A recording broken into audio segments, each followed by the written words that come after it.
This is the video memorial, my video memorial of Mario Piano. It's greatly directed towards his kids and their mother, Bridget, who he loved very much. He loved all of you.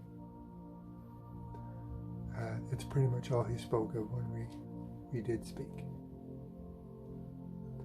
But I'm also going to make this public because I feel the need to shout out to the world of what an amazing man my best friend Mario Piano was. In a world where we have so many false idols and people that almost without fail, they're not what they appear to be at all. And they're certainly not people we should look up to.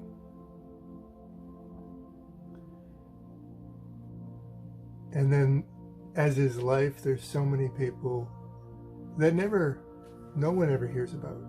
And these are the true world changers, the true heroes, if you will. The people that really make a difference. And nobody ever hears about. And so for Mario, that's just not good enough for me. Because I've known 3 great men in my life. The greatest men, and I've met thousands of men. And the 3 greatest men in my life are that shaped my life and shaped me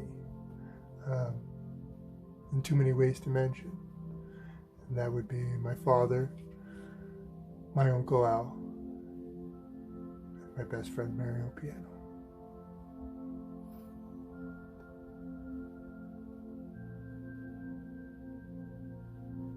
Where to start?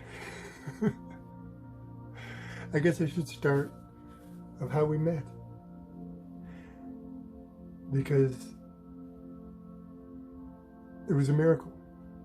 Mario was a miracle. He was a miracle in my life, and it was a miracle how he came into my life. He, as you may or may not know, he was in tourism for a long time, which fit his personality. He traveled the globe, and that type of profession fit perfect for who Mario was. And Mario was a lover of life. He loved life. He took a big bite out of life. And he loved people, even if they irritated him. But he loved people. Without prejudice. He would befriend anybody. There was nobody off limits. Where most of us might back away from certain people, he jumped right in. He wasn't afraid of anything when it came to embracing life and embracing people. So he had friends, you know, from every ethnic group, from any type of person, rich, poor, you name it. He had friends everywhere. And he embraced those relationships and those interactions. So tourism was perfect for him. At least, for many, many years. Eventually, obviously, the universe would guide him to his true love, which was being a father and a parent. But when he was in tourism, eventually, he, as all things, good things come to an end, he decided he needed to slow down and change his priorities and explore other avenues of life. And he was also at a crossroads, as was I at the time. We were both coming out of a very painful breakup. And so the timing was perfect. And against all odds, this guy who had traveled all across the world ended up in my little town of London, Ontario, Canada, which, under normal circumstances, he would have never been there. But in his search for change, in leaving tourism and going back to Montreal, he decided, as Mario, he comes up with these great little projects, I guess you'd call them. And one of the little projects was he was going to learn about computers. And he did. He took a few courses, nothing extensive, but he took those courses and he basically formed a plan. And what he did was he ended up contacting, or I guess he found an ad for this little shoe company in London, Ontario, and with no experience and really very little computer education, he went in and he charmed them. And as anyone who knows Mario could charm the pants off of anybody. And so he did. And I wish I was in that meeting to see how he did it. But yeah, he basically talked them into his own contract because they were so behind in the area of computers, it was affecting all their business and their sales. And they had chaos. They had old-fashioned. I mean, everything was out of date. The computers were out of date.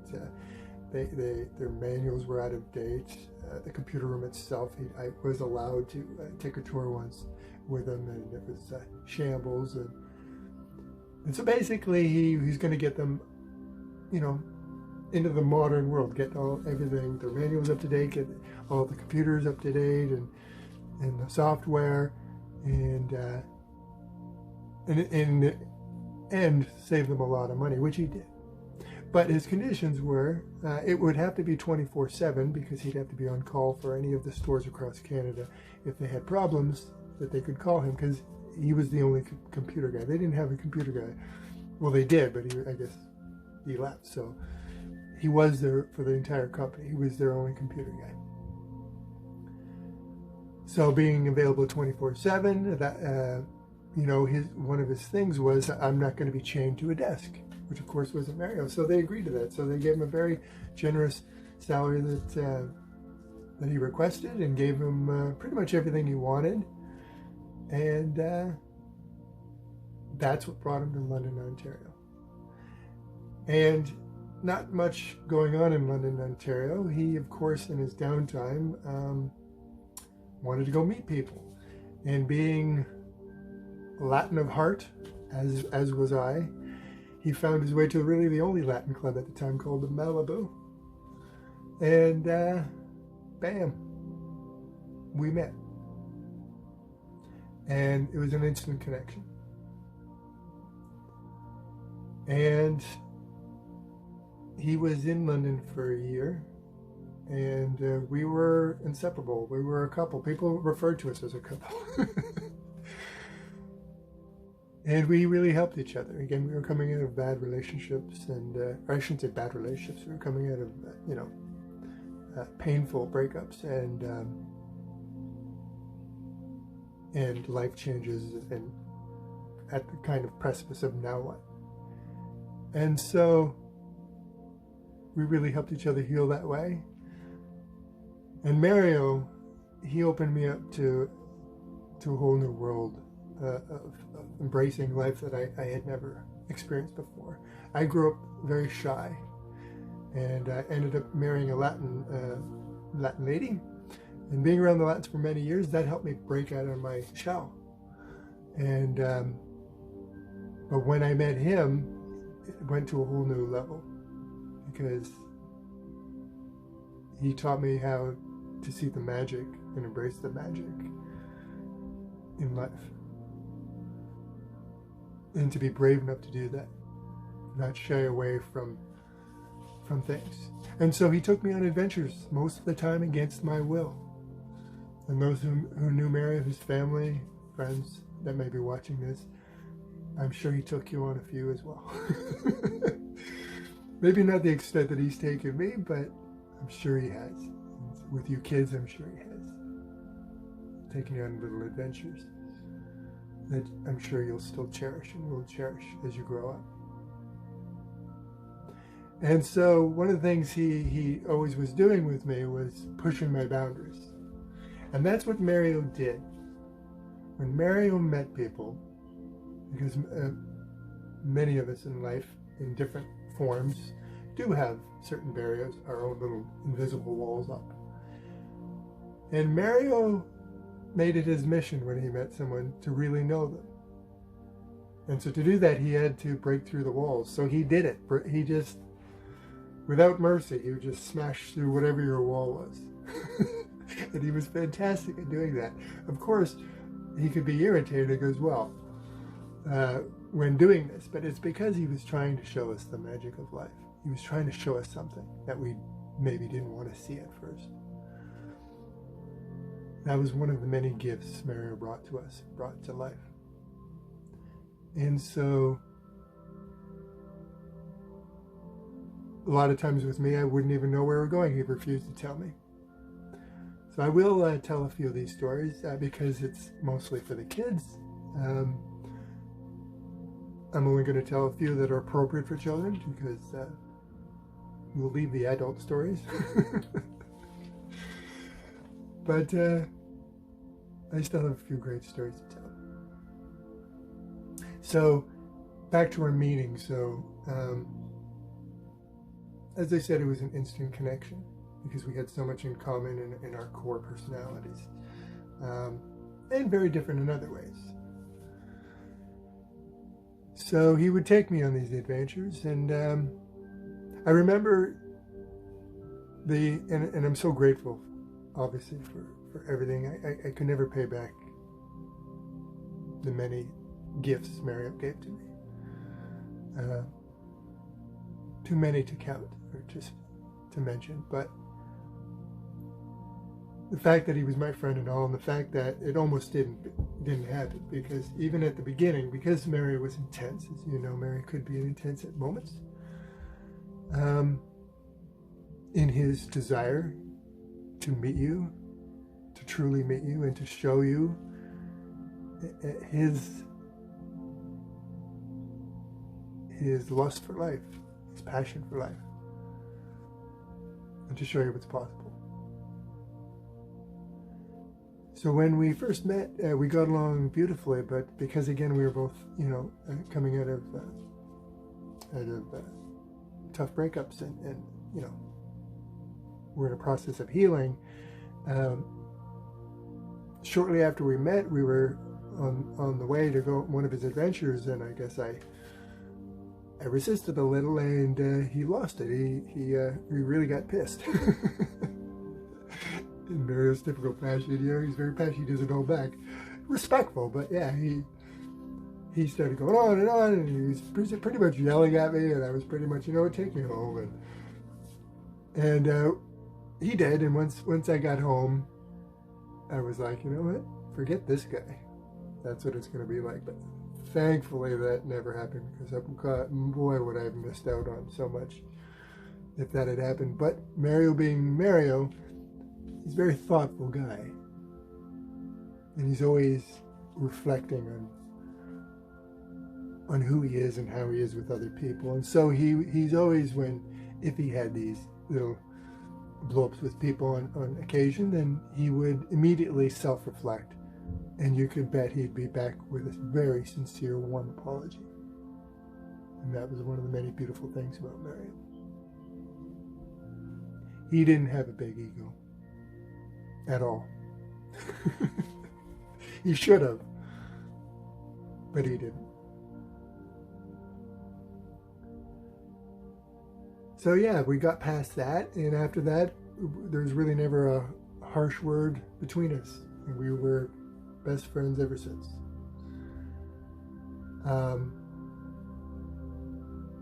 We bantered a lot, of course, but it was always playful. Even when he would do that, it was more in play when he would banter with people. It's playful. And if you didn't know him, you might take that the wrong way. But soon he would win you over again. He could charm anybody. So he charmed me, and he took me on adventures. And like I said, all the people ended up meeting more people in the year I was with him in my own city through him than I did my entire life leading up to that. So that's what he did. He brought people together. And so it was quite often that we would go on adventures, and it would start out him and me, and before we knew it, my van would be full of people. And we'd be going off somewhere. And again, those people, really got to know us as a couple, and they knew us as a couple. They joked about us as being a couple, and we were a couple. But I'll always cherish that year. So, yeah, he ended up in, I guess I'll finish that story about the shoe company. So, yeah, he, and it's kind of a story. I want to tell a few stories, so I guess it's a bit of a story in itself. So, he did amazing things for that company. But he also, as he does, he shook them up, and he shook up the staff, because you got to remember, there's an office full of office people in suits that really, a lot of them didn't even want to be there, which is typical in offices. There are a lot of corporate offices, it's not a great vibe, which is why he didn't want to be stuck in there. And so with his contract, he came and go as he pleased. But when he would come in to go to the computer room and do what he needed to do, he would come in looking and acting like Mario, like he did with all those years of tourism. So he'd come in with the shorts, the tropical shorts and tropical shirts, and he had beautiful black curly hair that he often had in a ponytail back then. And he'd have sandals on. So again, all these people are stuck in this office and hating their jobs and hating life and just being miserable. And here this guy would come in, telling jokes and, being life of the party and come and go as he pleases. And, some of them appreciated, but of course there'd also be resentment there. But again, even them, I think he charmed in the end. And the bosses eventually, started to take for granted what he was really doing for them, which was saving them a fortune and really making them money. And it was just a win-win for them. But of course, corporate bosses want you to behave in a certain way. They want you to be the person in the cubicle in the suit. So even though they agreed to it, they started to take exception, to his personality. But he pulled back in the end, and they found compromise, and it worked out for both parties in the end. But yeah, he certainly shook that office up, and I'm sure they still talk about him to this day.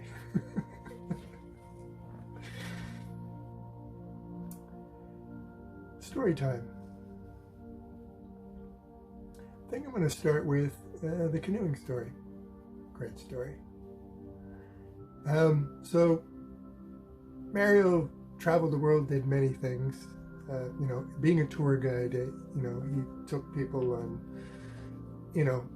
rafting or boating type excursions and skidooing, and depending which country he was in, and, donkey rides, you name it. But oddly enough, he was at my house one day and he noticed a canoe at the side of the house. And it turns out that he had never been canoeing. Of all the things he had done, he had never been canoeing. And I had been canoeing many years. And so he was like, let's go canoeing. Show me how to canoe. So I was like, yeah, okay, this is awesome. So we threw the canoe on my van, on top of my van, and we went down to the Dirty Thames River in London, Ontario. And when we got there, I took Mario's side because Mario's, in these adventures, he likes to be a take charge kind of guy. It's just who he was. He likes to lead, and he should. He was a great leader. But it was definitely his thing. So I took him aside and I said, Mario, now, just so you know,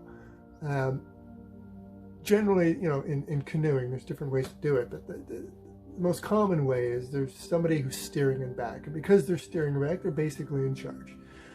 And they're basically... you learn how to use the oars as a rudder, and then you'll kind of be in charge. And if you need the front person to switch sides or do whatever, then thus you're in charge. So I said, listen, the guy in the back has to be in charge. And knowing who Mario was, I said, let me show you how to steer and how to be, you know, how to do that. And then that way you can be in the back and be in charge. And he was like, no, you're being, that's silly. What, you, Mikey, that's what he used to call me. Mikey. Well, I should say he had several nicknames for me, but Mikey was one of them, was the most common. And the other one was, he coined me, and it caught on with many people, especially in the Latin circles, was Miguelito. Miguelito is basically what you would call a little boy whose name is Michael in Spanish, Miguel. But instead of just calling him Miguel because they're a cute little boy, you would call them Miguelito, and you would say it like that. You don't just say Miguelito, you go Miguelito. It's an endearing way of saying the little boy Mike, and that's what he also called me. So he's like, Miguelito, come on. And so he said, you go ahead. Don't worry about it. I said, Mario, I know you, man. We're going to get out there, and you're going to want to be in charge. And I said, and you can't. Once we're out there, we can't change positions, so that's it. So, you know, it's not a big deal. Let me just teach you, and then you can be in the back and be in charge. And he was insistent. No, this is your thing. You go ahead. So we get in the canoe, and first of all, of course, right from the start, he gets in the canoe. I show him to get in the canoe, and then I'm about to get in the canoe in the back. And just as I step to go into the canoe, he decides, for fun, to splash me. Now, when I say splash me, he didn't just splash me. He didn't stop until I was thoroughly pissed off and soaked down to my underwear. I kid you not. He just kept going, just wow. He just kept hitting it, just wave after wave just kept hitting me, and I kept telling him to stop. And he's laughing, and so yeah, he finally stopped, but I was soaking wet. Anyway, so that's how it started.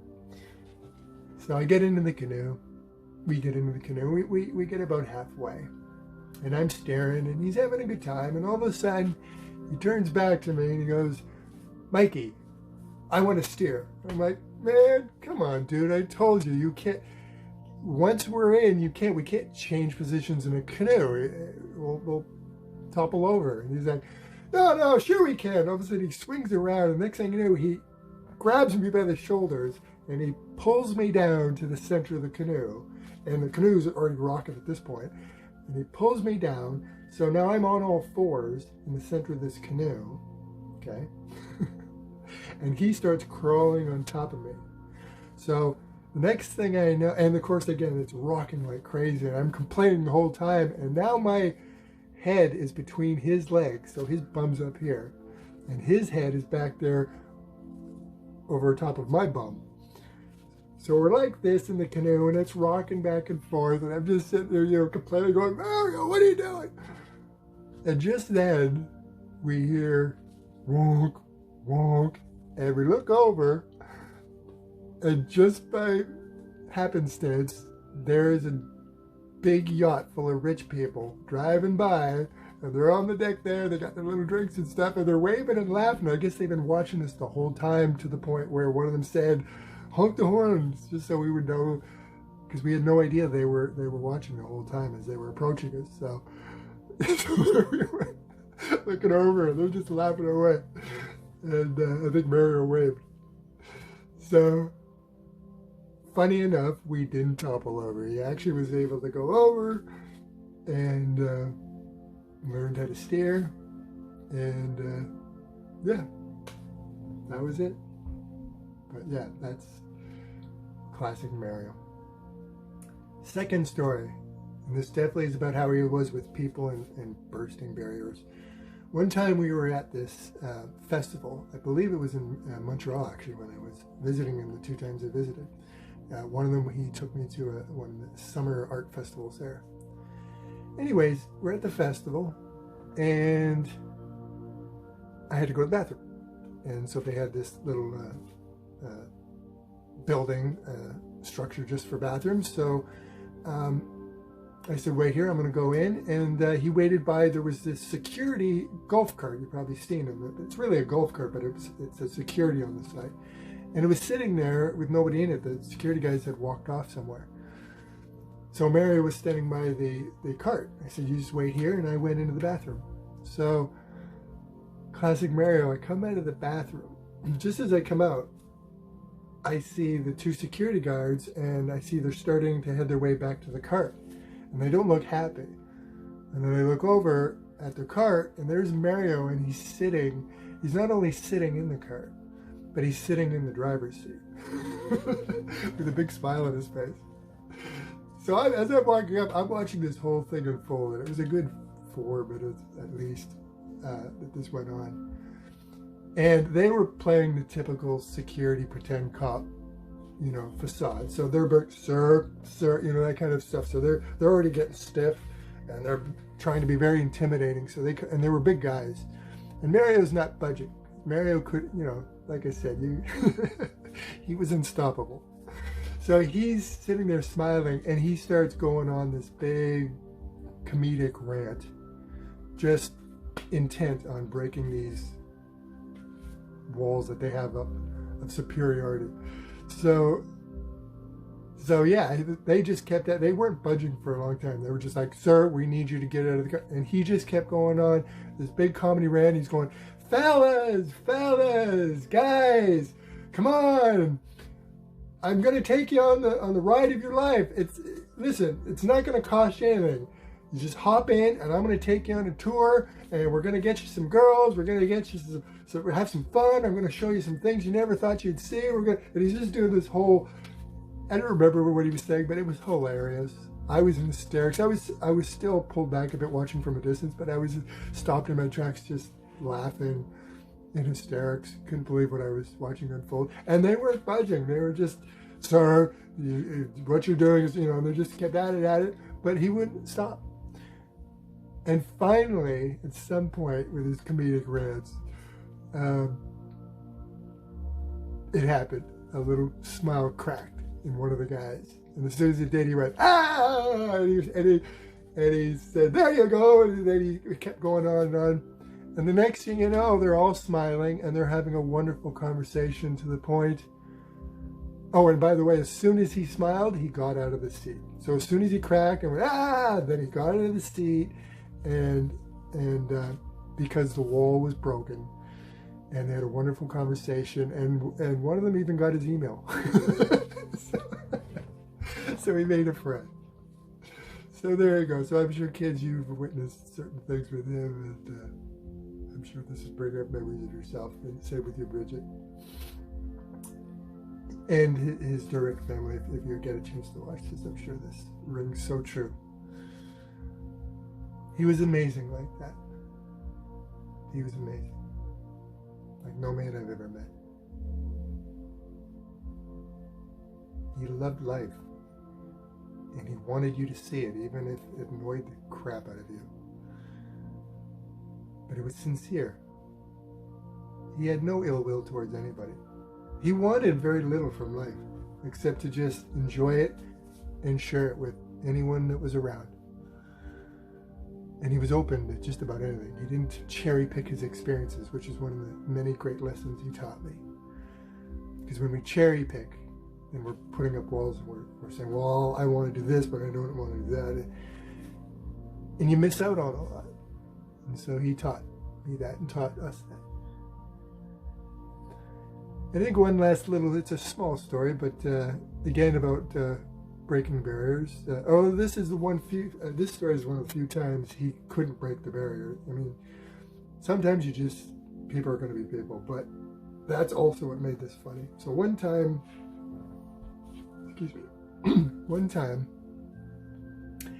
he took me to this apartment of this friend he had made, and there was this girl there that I guess they were kind of dating, but these people were one of those rare people you meet that were just miserable all the time. Just whatever their life happened in their life and how their life is, they're just intent on being miserable even when good things happen. Just miserable 24/7, and just, which is probably why they liked Mero, because he brought some light, into that. But even still, one of the and I guess that's why the couple were together, because they were the same. They were just miserable people. And so And nothing was going to not make them miserable. There's really nothing to be done about that. But we're at their apartment and they're just being miserable. And so Mario, to try to break that up, he went into the guy's bedroom, and I won't get into why, but the guy had all kinds of clothes in his bedroom. He sold clothes. So he had men's clothes, women's clothes, and he had dresses. So they're being miserable, and I pretty much want to leave at this point because I don't like being around these miserable people. And all of a sudden, Mario comes out, and again, Mario is this, let's just show the picture one more time here for those that don't know who Mario is. He's a hairy Italian guy. You see his long hair there.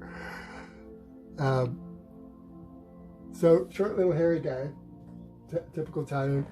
And he comes out in the tightest, sexiest red dress, something like you would see, like a Latin woman would wear, to go salsa or something. This sleek dress, and he's wedged himself into it, so it doesn't fit. So you can see a bit of a little bit of a gutty head, blubber, pushing out here. And his bum was really stretching out the back, and hair was popping out of the cleavage and the hairy armpits and the hairy arms. And he'd taken his beautiful hair, and which he often put in a ponytail, but this time he put it up in what I call a foo-foo. So now it's like this. So he put it up there for maximum bouncage. So he comes out, oh, and he's got high heels on too. So he comes out and he's prancing and he's dancing. And it's just hysterical. I wish I had a picture, but unfortunately cell phones were new back then and they didn't have cameras on them. Believe it or not, kids. So there was no pictures, which I really regret because I would love to show you that picture. But I'm sure you can imagine it.